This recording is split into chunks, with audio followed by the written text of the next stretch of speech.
The day is finally here.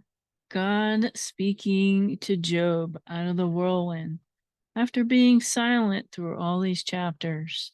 What would you say to God if he spoke to you out of a great storm? That is next on the Wounds of the Faithful podcast. Welcome to the Wounds of the Faithful podcast, brought to you by DSW Ministries. Your host is singer, songwriter, speaker, and domestic violence advocate Diana Winkler. She is passionate about helping survivors in the church heal from domestic violence and abuse and trauma. This podcast is not a substitute for professional counseling or qualified medical help. Now, here is Diana.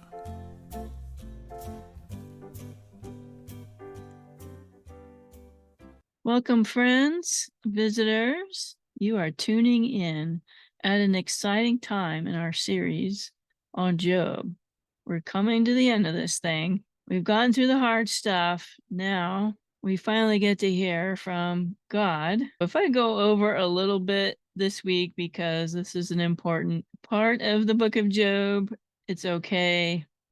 It's my podcast, so I can go over a little bit. But also, don't forget to join the private Facebook group, the Wounds of the Faithful podcast group. We'll be doing some online meetups and live Q&A on there when we get enough people that have interest in that. I have plans for this group, so join me, y'all. We have a great episode today. I've been studying and excited about talking about chapter 38. It's like Forrest Gump says, just then God showed up. That's not a very good impression, I know. It's a lot of pressure to cover this part of the story. I don't claim to represent God or put words into God's mouth. I don't know everything. This is just a result of my personal and corporate studying. I credit other sources if I use them. I came up with the idea of doing this book on the podcast, so it's my own fault, right? But that's okay. I'm having a good time doing the study on this book. I've learned so much. Like I've stated before, many Christians I've talked to hate Job, and I can see why they have that perspective, but I'm hoping that I can point out some things that might change that perspective. It has always been preached to me that God is yelling at Job. He's angry with him. After studying this book in a new light, I don't feel that way anymore. I don't think that's true. To me, now God is coming to Job as a loving but firm, compassionate God. And Job asked for his day in court. Well, he is appearing before a judge, but he doesn't really get to establish his case. God already heard and saw everything that was going on, and so did the angels. God saw all of the abuse that the friends dished out on Job. The devil saw that Job didn't curse God or abandon his faith after everything that's been thrown at him. And God knew that this was how it was going to end. I want to propose something to you first before we start reading. Instead of an angry voice from God, replace that with a gentle but firm voice. Now, I know this is probably a bad example, so please don't send me any hate mail. I am a big Narnia fan. I've read the books all throughout my childhood and even into adulthood. And when the movie came out, I found out that Liam Neeson's voice is the voice of Aslan the lion. Now, if you're not familiar with the book or the series, Aslan is the symbolic for God in Narnia. And I think that Liam Neeson's voice is Aslan. I think it is gentle and loving, but he is firm when he needs to be. He, of course, has this big, powerful roar. I don't know what God's voice sounds like. And telling you to think of a fatherly voice wouldn't work because many of you didn't have loving fathers. Maybe you know someone with a kind, empathetic voice. Hear that voice when you read these next few chapters. It changes your whole perspective. If you don't have anybody that you can think of, use Liam Neeson's voice. Okay, here we go. We are in chapter 38 of Job. We have a lot to cover, so I'm going to go as efficiently as I can through this. So this is where God speaks to Job out of the whirlwind. And this is the storm that had been coming towards them while Elihu was speaking. God doesn't even address Elihu directly. He talks directly to Job, the victim. Job is the only one who prayed to God and asked for him to help him. None of the others prayed to God at all or prayed for him. Now, what exactly is a whirlwind? That is associated with a divine presence in the Bible. It speaks to us of the powerful, unmanageable nature of God. It's like a tornado or a hurricane that cannot be controlled or opposed. Now, where else have we seen whirlwinds in the Bible? The story of Elijah, the story of Ezekiel as well. A lot of pagan deities were often associated with nature's elements. And so we have that addressed here to show that God is above all of those other pagan deities. So he shows the power of the one true God when he comes out of a whirlwind. Okay, so here we go. We're going to start reading here. Who is this who darkens counsel by words without knowledge? Actually, all of the people in this story were speaking words without knowledge. A lot of people disagree on who is God talking to with this first sentence. Is he speaking directly to Job or in general terms? Some commentators believe God is addressing Elihu because he was just speaking and droning on and on for 5 chapters. Others believe that he's speaking directly to Job. For a while, I thought he was addressing Elihu, but I can't really be sure. So that's not super important if you don't really have an opinion on that. We're going to the next verse. Now, prepare yourself like a man. Other translations say, dress for action like a man. The actual Hebrew I prefer. I don't really like the translations, they sound very strange. The Hebrew says, gird up your loins. That's a term that is used throughout the Bible. And of course, if you imagine how a man is dressed in Bible times, he's got a cloak on, and a lot of people do manual labor back in the day, farming or fishing or what have you, to make a living. And they would take the bottoms of their cloaks and they would stuff them into their belts, some way to get them up out of the way so they could do their job without tripping over their cloaks or their clothing. So they would do that in order to do any physical labor or run. So God is saying, prepare yourself for work. Job was complaining that God was battling against him, but it was actually Satan that was against him, as we've talked about before. So he's stating, prepare like a man to speak to God.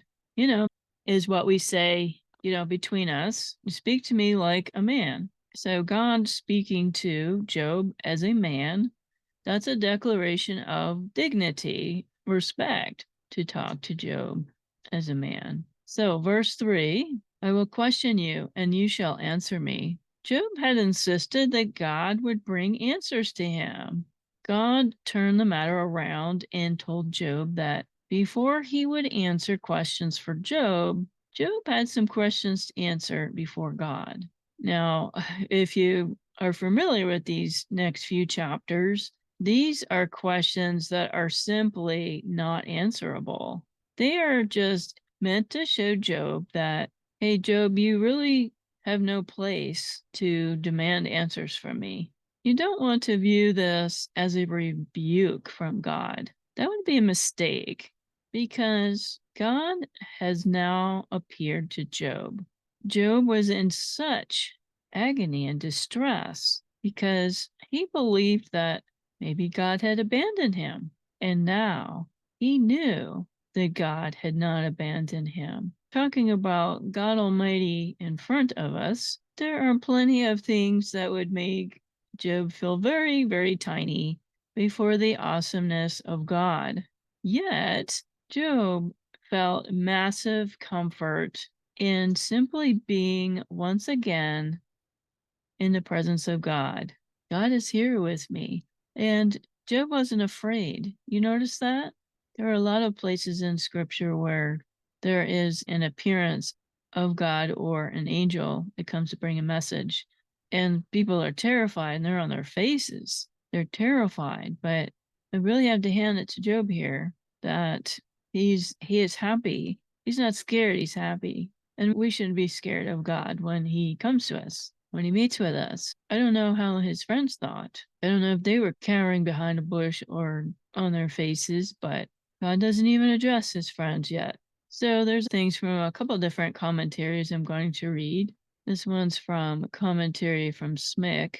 Job learned through the theophany that God had not abandoned him, and it gradually dawned on Job that without knowing why he was suffering, he could face it, so as long as he was assured that God was his friend. I love that. He was smiling even though he was being corrected. And here's another one from Anderson's commentary: that God speaks at all is enough for Job. All he needs to know is that everything is still all right between himself and God. To that extent, it does not matter much what they talk about. Any topic will do for a satisfying conversation between friends. It is each other they are enjoying. I have never really noticed that God was enjoying being in the presence of God, because here's the next section. And I want to point out that all of these chapters, God is asking questions. I went through my Bible and I highlighted all of the questions that God asks of Job. There's nothing wrong with asking questions. The questions are to make you think. They can't really be answered. Well, I'll start reading them now. Where were you when I laid the foundations of the earth? And this has always been presented to me in previous churches and preachers. They would say that this is where God is yelling at Job. Where were you when I laid the foundation of the earth? That's not how it was. It's not the tone of these questions. It's obvious that Job was nowhere to be found when God laid the foundations of the earth. Of course, he wouldn't be able to answer that. If you can't answer these things, Job, then you have no place to demand answers from me. And this points something out in these passages, that God indeed did lay the foundations of the earth. He is the creator of heaven and earth, just as the book of Genesis states in chapter 1. If you've been listening for any length of time, I am predominantly from a creationist viewpoint. I believe that God created everything that exists, the universe, the earth, human beings, and I'm still, undecided or still searching about the stuff in the middle between when the earth was created and today. There's a lot of scientific things that may have happened in between. The age of the earth is always a hot topic. I am not going to die on that hill about how old the earth is. I don't think that our salvation or our faith really depends on that. But in Job, it is a great example of literature that emphatically declares God as creator. Let's move forward here. Tell me if you have understanding. Who determined its measurements? Surely you know. Or who stretched the line upon it? To what were its foundations fastened? Or who laid its cornerstone? When the morning stars sang together, and all the sons shouted for joy. So the morning stars and the sons of God, those are angelic beings, as we've talked about in the past. The angelic beings did, in fact, witness the creation of the earth. They were created before man. So Satan fell from his position as the anointed cherub, fell sometime after God created the earth. Let's go to verses 8 through 11, talking about the boundaries of the sea. Or who shut in the sea with doors when it burst forth and issued from the womb? When I made the clouds its garment, and thick darkness its swaddling band, when I fixed my limit for it, and set bars and doors, when I said, this far you may come, but no further, and here your proud waves must stop. So God divided the waters and separated the land from the sea on day 2 of creation.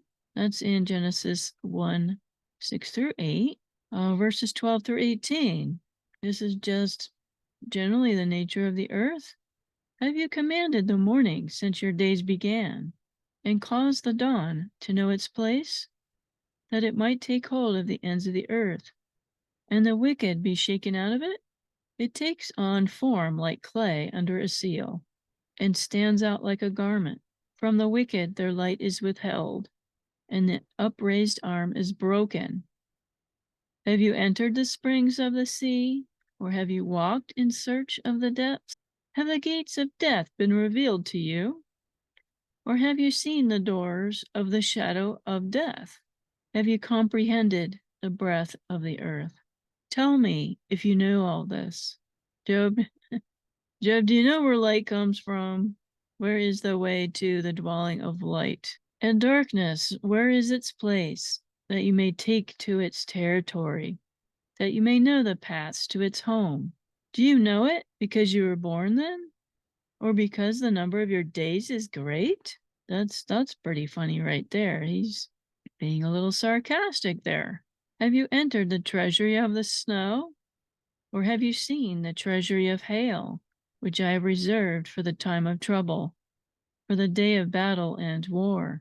There are many occasions in the biblical record that God used and will use hail. It's pretty much a tool of judgment against God's enemies. So let's look at some examples here. In Joshua 10:11, Isaiah 30:30, Ezekiel 13:11, Revelation 16:21. So my Bible commentary says the 7th plague of Egypt. That was one of the storms of hail that destroyed many of the crops. So the Canaanites were, pelted with hail, apostate Israel, and Revelation, of course, is talking about the Great Tribulation. That will be the time of trouble that's mentioned here. That is the end of the world. And God will use that as a tool of judgment for the unbelieving people, his enemies. So let's move on from here. By what way is light diffused, or the east wind scattered over the earth? Verses 25 through 30. Do you understand the nature of rain and its effects? Who has divided a channel for the overflowing water, or a path for the thunderbolt? So the Bible is talking about God's ability to engineer drainage systems. Interesting. To cause it to rain on a land where there is no one, a wilderness in which there is no man, to satisfy the desolate waste, and cause to spring forth the growth of tender grass. Has the rain a father, or who has begotten the drops of dew? So the point of this is there's nobody that can make rain except God. So a lot of pagan deities were to worship a rain god because that was life and death. And God is stating that he is the only one that can control the rain. By the grace of God, the earth gets rain. Let's continue here. From whose womb comes the ice and the frost of heaven? Who gives it birth? The waters harden like stone, and the surface of the deep is frozen. Verses 31 through 33. Do you know the nature of the constellations? Can you bind the cluster of Pleiades, or loose the belt of Orion? Can you bring out Mazzaroth in its season? Okay, these of course are names of constellations. some of which have different names than what we have today. Mazzaroth is also the same name as the signs of the zodiac. Here we go. Or can you guide the great bear with its cubs? Do you know the ordinances of the heavens? Can you set their dominion over the earth? So God's exposing Job's lack of might and greatness in comparison to God. Now, this is not to humiliate Job. That's not God's purpose here. In fact, God is all-knowing and man is not. I do hear some playfulness in the language being used here. Verses 34 through 38. Do you know the nature of clouds, whether in the human mind? Can you lift up your voice to the clouds, that an abundance of water may cover you? Can you send out lightnings, that they may go, and say to you, here we are, who has put wisdom in the mind? So here God is stating he is the source of wisdom. Now, modern science has done a really great job, a lot of progress on answering some of these questions that God has asked Job.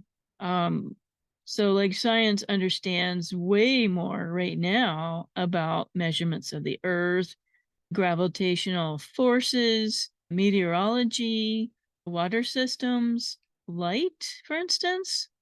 You can read a lot of these things here in the book of Job. Or who has given understanding to the heart? Who can number the clouds by wisdom?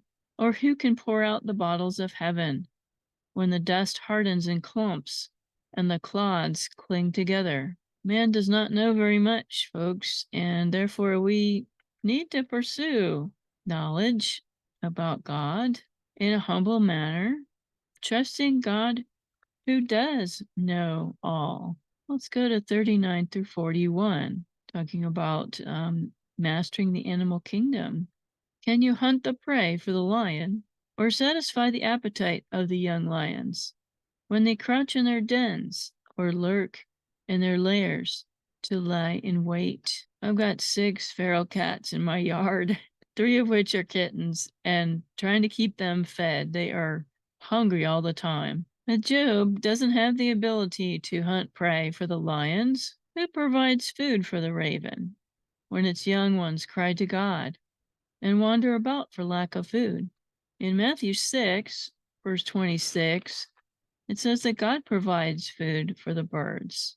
We're on chapter 39 now, and not going to stay on these too much.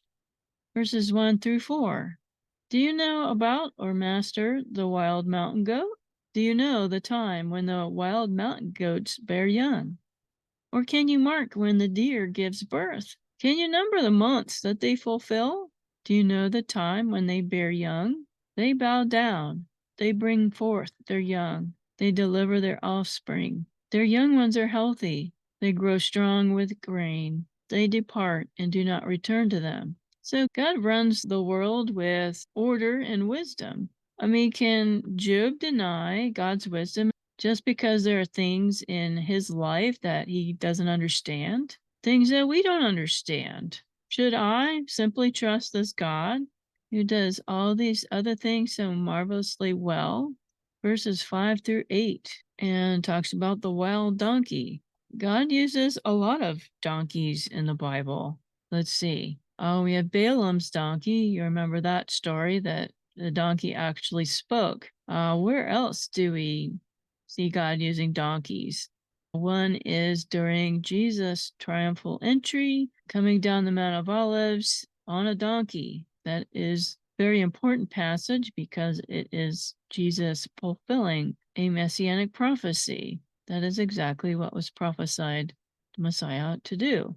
Of course, we remember Mary on a donkey, and it's pretty miserable to be on a donkey when you're pregnant, I'm sure. Never had that experience. So here God's going to talk about the donkey. Who set the wild donkey free? Who loosed the bonds of the onager? That's another name for a donkey. Whose home I have made the wilderness, and the barren land his dwelling? He scorns the tumult of the city. He does not heed the shouts of the driver. The range of the mountains is his pasture, and he searches after every green thing. Will the wild ox be willing to serve you? Will he bed by your manger? Can you bind the wild ox in the furrow with ropes? Or will he plow the valleys behind you? Here, God is making some humor here for Job. A wild donkey, if you've ever met a donkey, they're very stubborn. They have a mind of their own. God's kind of saying, imagine using a rhino to plow your field or put it into his barn. Will you trust him because his strength is great? Or will you leave your labor to him? Will you trust him to bring home your grain and gather it to your threshing floor? I don't think wild ox is a very good translation. Most King James Version translation will say unicorn here. This animal is actually very fearsome, very mighty, but this animal is extinct. It says in Anderson's commentary, this beast in question is called the aurochs, not the fabled unicorn that has been extinct since 1627. This enormous animal was the most powerful of all hoofed beasts, exceeded only by a hippopotamus and the elephant. But it is a symbol of strength in the Old Testament, where it's been mentioned 9 times. So the wild ox is humongous. Try and tame that guy. So we're going to talk about ostriches, horses, and hawks next. Verses 13 through 18 about the ostrich. The wings of the ostrich wave proudly, but are her wings and pinions like the kindly storks? So here God speaks of the wings of the flightless ostrich. Maybe Job could tell God why a bird that has wings doesn't fly. In my commentary here in my Bible, said the Hebrew reference is a screeching bird. The female ostrich will leave her nest unattended. The ostrich eggs have a thick shell and are less prone to damage by predators. It outruns a horse, although the Hebrew here is obscure. Ostriches were known throughout North Africa and the Middle East in ancient times. It's probably talking about the now extinct Arabian ostrich, which was native to northern Saudi Arabia and southern Jordan. Ostriches were not an animal that the Israelis would eat. So here's what some of the other commentators state about the ostrich, because I didn't really understand this part. Let's see, Anderson's commentary says, it is what it is, a silly bird, because God made it so.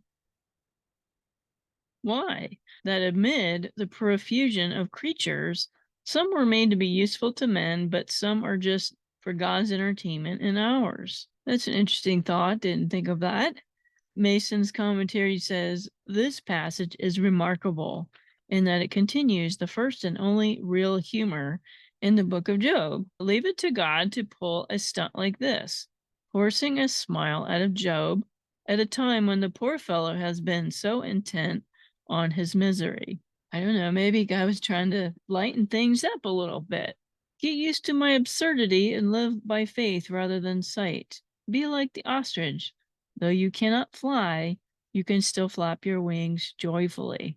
That's very interesting. Verses 19 through 25, we're going to talk about the horse. A lot of poetry and imagery in this next section here. Have you given the horse strength? This is the most domesticated animal.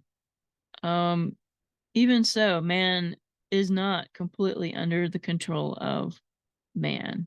If you've owned horses, which I have, sometimes they'll do whatever they want. They will not listen to you, regardless of their pedigree or training. They are a wild animal inside. And so God's pointing this out, the might of the powerful horse. Have you clothed his neck with thunder? Can you frighten him like a lotus? His majestic snorting strikes terror. His paws in the valley, and rejoices in his strength. He gallops into the clash of arms.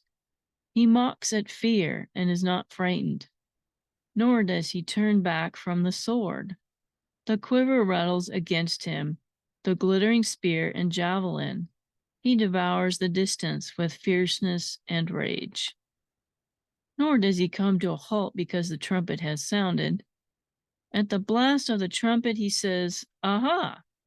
He smells the battle from afar, the thunder of captains and shouting. Obviously, the horse doesn't speak aha. That's a poetical statement. Reading this description, I'm believing they're talking about battle horses because, of course, horses were the best means of fighting a war with your enemies because of their strength and, of course, fearlessness. Verses 26 through 30, we're going on to the hawk or the eagle. Does the hawk fly by your wisdom and spread out his wings towards the south? So the hawk is a majestic bird. I've had hawks in my backyard, perching on my garden. Beautiful bird. Mankind has so little authority over these creatures. How could Job expect to have control over the mysterious events of his life? Let's talk about the eagle. Does the eagle mount up at your command and make its nest on high? On the rocks it dwells and resides, on the crag of the rock and the stronghold. From there it spies out the prey. Its eyes observe from afar. Its young ones suck up blood, and where the slain are, there it is. Does this sound harsh to you? Do you think God is being harsh with Job? But you should compare with what God said to Job with what his friends said and what Satan said. God did not come to Job as a judge here.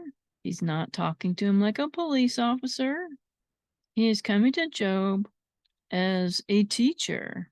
Think of it that way. God is loving, he's powerful, but he's humorous, teacher. We all have our favorite teachers growing up, the ones that made a difference in your life. They had a gift for teaching, and learning was fun. Once again, God was with Job in proper relationship, of course. That's enough for Job. Job did not get the bill of indictment or verdict of innocence he wanted, but neither was he humiliated with a list of sins he had committed for which he was being punished. That is very important point to understand.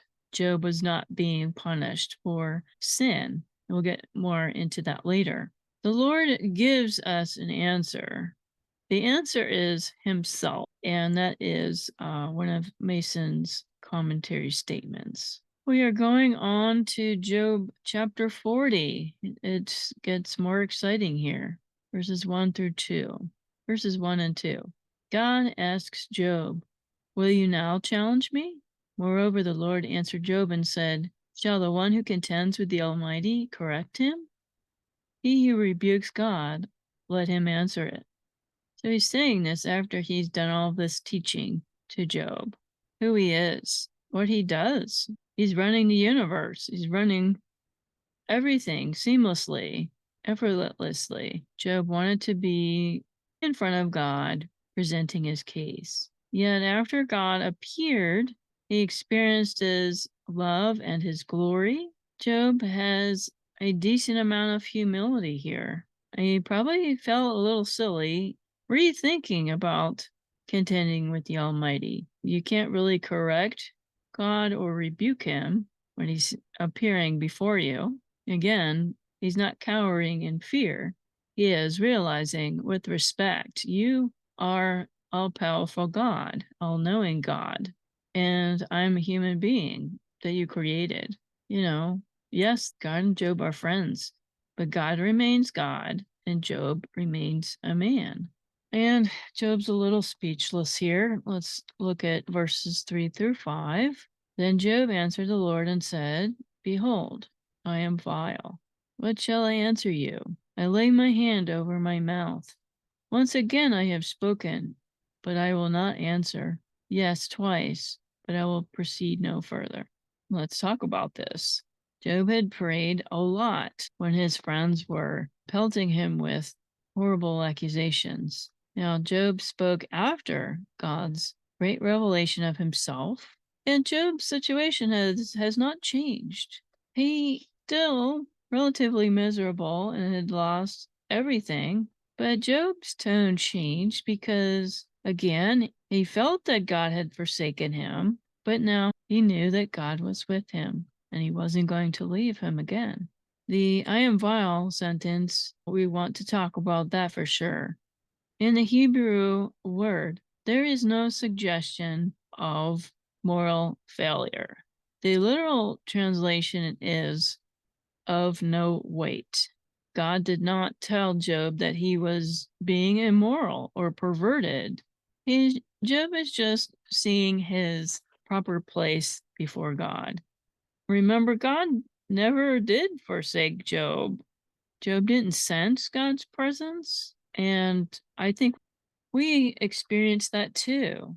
Today, we feel like God isn't there. I can't feel his presence, but he is still there. There are things going on in this realm that cloud us feeling God's presence. I'm hoping that you've had a chance to experience feeling God's presence in a substantial way. There has been maybe a few in my lifetime where I could definitely feel God's presence without a shadow of a doubt. One time when I was very, very sick in college, I couldn't sleep, and all of a sudden I could feel a presence hovering over me and comforting me, telling me that things were going to be fine. Another time that I experienced his presence was after I left my abuser. I was laying in my bed and I'm waiting for the fire and brimstone to come down from heaven because I had left my abuser. That's what I expected. And I felt like a turtle with the shell ripped off, very vulnerable. But what surprised me was that I had felt the presence of God in that room with me, and that all I felt was comfort and love. Maybe you can tell us one of those stories. Anyway, God was with Job all this time and strengthening him with his unseen hand. Job could never have survived this without God's hand supporting him. Whether Job could feel it or not, whether we can feel it or not, God is still there. We've talked about this before. It certainly could have been much, much worse. So we don't need to think that God was angry with Job in any way. To me, it sounds like God was being warm and loving and trying to establish fellowship again more than rebuking Job. Because really it's the goodness of God that leads man to repentance, not his anger or rebuke, really. Romans 2:4 speaks of that as well.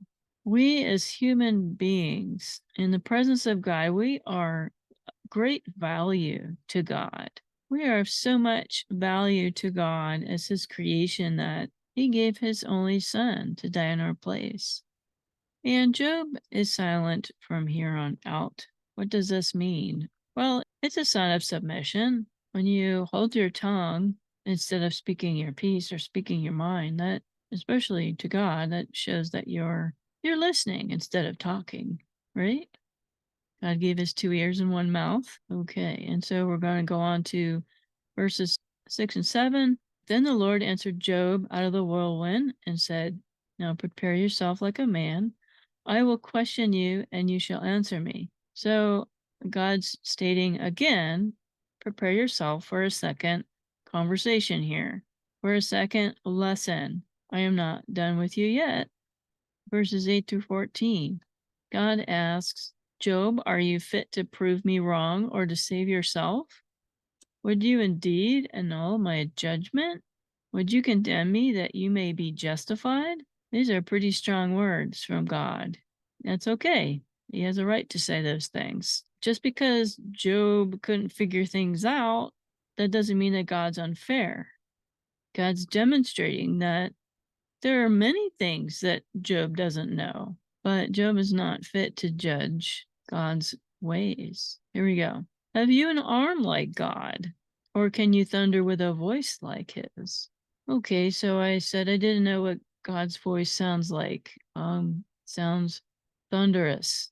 All of you Ten Commandments fans, when God gives the Ten Commandments on the mountain to Moses, to Charlton Heston, who plays Moses, that's a pretty good impression of what God's voice sounds like, you could probably Google the story of how they made that voice back in the day. That was the latest and greatest of special effects. They used a bunch of different methods to create the voice of God. So anyhow, you can go Google that. But in spite of it sounding aggressive, it's not really a contradiction of anything that Job has told God.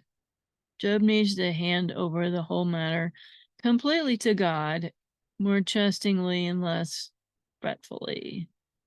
We as human beings, we need to stop insisting that God should first answer all of our questions before we will believe in him or obey him or worship him. Sometimes we treat God as a personal genie. Well, God didn't answer my prayer, so I'm going to be mad at God and not talk to him anymore. I'm not going to worship or believe in him anymore. Well, that's not a logical thing to do. You don't see what are behind the scenes. That's the whole purpose of God teaching Job right now. You don't know what's going on. You don't know how the universe is run. So he goes on to say, then adorn yourself with majesty and splendor, and array yourself with glory and beauty. Disperse the rage of your wrath. Look on everyone who is proud and humble him. Look on everyone who is proud and bring him low. Tread down the wicked in their place. Hide them in the dust together. Bind their faces in hidden darkness. Then I will also confess to you that your own right hand can save you. I mean, obviously, Job could not save himself with his own right hand. Nobody can. Nobody can save his own soul by any kind of self-righteousness, anything that he's done. Our salvation is by the grace of God. And these are presented as a challenge to Job, these things that God is saying. They are lovingly designed to shake God's spirit into realizing that God is the only creator and the only savior that there is. That's from Smick's commentary there, verses 15 through 24. An example of God's might and Job's relative weakness, Behemoth. Now, the identity of this animal, Behemoth, is debated, so we're going to talk about that. He eats grass like an ox. See now, his strength is in his hips, and his power is in his stomach muscles. He moves his tail like a cedar. The sinews of his thighs are tightly knit. His bones are like the beams of bronze, his ribs like bars of iron. He is the first of the ways of God. Only he who made him can bring him near his sword. Surely the mountains yield food for him, and all the beasts of the field play there. He lies under the lotus trees in a covert of reeds and marsh. The lotus trees cover him with their shade, the willows by the brook surround him. Indeed, the river may rage, yet he is not disturbed. He is confident, though the Jordan gushes into his mouth, though he takes it in his eyes, or one pierces his nose with a snare. Okay, so let's talk about Behemoth. Some people think it's a hippopotamus. I want a hippopotamus for Christmas. Only a hippopotamus will do. Yes, Christmas is over. You know, my Bible commentary here, the notes state that this term can be used for any very large animal. It was certainly known in Egypt as a hippopotamus being that large, and the land of Canaan. Some people have suggested an elephant or a crocodile. It's also possibly that this is a mythological beast. So the reference to the tail, the meaning of the word is obscure, maybe referring to a trunk. If it's an elephant, it really isn't that important what you decide this animal is. The IFB that I was a part of for 13 years think this is a dinosaur. You can believe whatever you want this animal is. The point is that God made this animal and it's very powerful. and mightier than the behemoth. Hey, Job, can you control a behemoth? And we use that term a lot for something very, very big. Like, I'm this little car in a sedan, and you got this big behemoth SUV in front blocking your view, or a Humvee. It's a behemoth size. I'm surprised they didn't come up with a car brand called the Behemoth. Anyhow, we are now on chapter 41, the last chapter that I'm going to go through today. Verses 1 through 7, we're going to talk about another creature called Leviathan. Mankind is helpless against Leviathan. Can you draw out Leviathan with a hook, or snare his tongue with a line which you lower? Can you put a reed through his nose, or pierce his jaw with a hook? Will he make many supplications to you? Will he speak softly to you? Will he make a covenant with you? Will you stand? Will you take him as a servant forever? Will you play with him as with a bird? Or will you leash him for your maidens? Will your companions make a banquet of him? Will they apportion him among the Will they apportion him among the merchants? Can you fill his skin with harpoons, or his head with fishing spears? Okay, so this is a very big beast also. And again, this is a creature described in the Bible that nobody knows for sure what it is. There's lots of opinions about what Leviathan is. So I'm going to just list some of the things from the commentaries that give you some food for thought. Some consider it to be a mythological sea creature, a sea monster, or a dragon that terrorized sailors and fishermen. Yet, when you look at Job 41, God does not seem to consider Leviathan to be mythological at all. Some believe that Leviathan describes some ancient dragon-like dinosaur. Others consider that Leviathan is nothing more than a mighty crocodile. I don't think it's a crocodile. I think it's too big for that. We all know about crocodiles and how powerful they are, but it doesn't seem to fit the description, at least of a modern crocodile. So other passages that reference Leviathan are Psalm 74:12. Describes Leviathan as a sea serpent. God broke the head of the Leviathan long ago. Psalm 104:26 also refers to it as a sea creature. Isaiah 27:1 speaks of Leviathan as a twisted serpent that lives in the sea. Isaiah 51:9 and Psalm 89:8 through 10 also speak of a serpent associated with the sea that God defeated as a demonstration of his great strength. So this makes the association between Leviathan, obviously some dragon type creature, even though some people think it's Satan.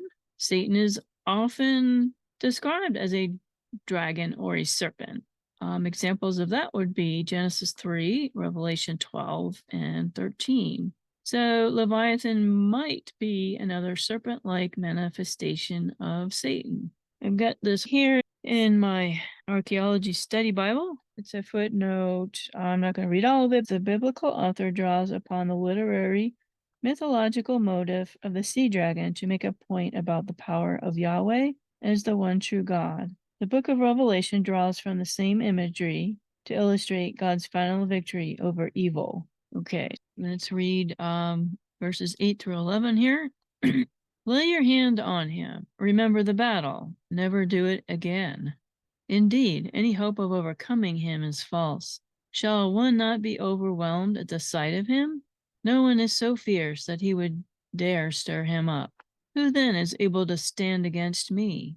Because he's stating he's not in any way obligated to answer his questions. God continues in saying, who has preceded me that I should pay him? Everything under heaven is mine. So this sounds very strange, but God is celebrating his triumph over the forces of evil. Satan, the accuser of the brethren, has been proved wrong, even though Job has no idea what has happened behind the scenes. Of course I won. I'm God Almighty, right? Let's go on Job has great vulnerability before Satan, and God is pointing to Satan's role in Job's great crisis, although he did not say that directly. God ends his words to Job without telling him the story behind the story. Maybe God told him later. We don't really know. That really it wasn't the point of this lesson of Job. But God did tell him of the great victory over Leviathan, aka Satan, in the past, giving Job assurance for the past, present, and future. So this book can be a continuing comfort and inspiration and example to Job and those who suffer without any kind of explanation, which we've all been through. He was not sinning. You never heard God tell Job that he was in sin and he needed to repent right now. He didn't. That is made very clear. I'm going to add some things from this book from Henry M. Morris. This 4-chapter message is unparalleled by anything else in the Bible. Even unbelieving scholars acknowledge it as one of the world's greatest masterpieces of literature. It enables us to understand God's great love and his eternal purposes. It also provides the long needed key to effective and victorious living under circumstances of pain and sorrow. Human suffering is probably the most common of all excuses given by men and women for renouncing belief in a God of love and power. God's response at first seems inadequate when believers were groping for answers to great human needs and problems. I can definitely imagine songs of victory from the holy angels in heaven at the end of this. Not sure about the satanic angels. They're probably very defeated looking at this point. I wanted to point out here real quick that Satan has been defeated. I don't remember if I mentioned this, but Satan and his angels, they do not have salvation. Humans have. There is no redemption for the angels. The angels at the end of the last battle between good and evil, Satan and his angels will be cast into the lake of fire. The holy angels, they marvel at us because we have this wonderful salvation. They do not get a second chance. They can choose, but they were not created with a sinful nature. The state that they're in is eternal. So, yes, salvation is a gift to human beings. Satan is on the losing side, and there isn't any way to reverse that. Satan and his demonic hosts must have been following the developments on Earth with intense interest. Job's ordeal was a marvelous testimony not only to Satan, but also to the entire host of heaven. This is a comforting verse in Romans 8:18, where I reckon that the sufferings of this present time are not worthy to be compared with the glory which shall be revealed in us. I love Romans. It's one of my favorite books. And I'll end with Christ, 1 Peter 2:21-23. Because Christ also suffered for us, leaving us an example that you should follow his steps, who did no sin, neither was found guile in his mouth, who when he was reviled, reviled not again. When he suffered, he threatened not, but committed himself to him that judges righteously. That's as far as I'm going to go today. And next week, we're going to go through Job's restoration. I told you there is a happy ending to this whole story. God is going to put Job's friends in their place. And we're going to see what kind of life does Job have after all this is over. And we're going to do maybe a summary of the takeaways from the book of Job, because next week will be our last episode on the series of Job. So, and you're like, finally. I know, right? It's a tough book. I know it was a lot, but I feel that we learned a lot of great lessons, some things that we can use in our future trials. We learned a lot about God and maybe some different viewpoints about Job. So be sure to be here next week for the end of this whole saga. If you haven't read the end yet, you can peek. It's okay. can read it ahead of time, or wait till next week and we'll go over it together. It really has strengthened my faith in the Lord. Be sure to tell somebody about this podcast. My goal is to reach more people this year. So if this has been helpful for you, please tell your friends, okay? Bye for now. God bless you. Thank you for listening to the Wounds of the Faithful podcast. If this episode has been helpful to you, please hit the subscribe button and tell a friend. You can connect with us at dswministries.org, where you'll find our blog along with our Facebook, Twitter, and our YouTube channel links. Hope to see you next week.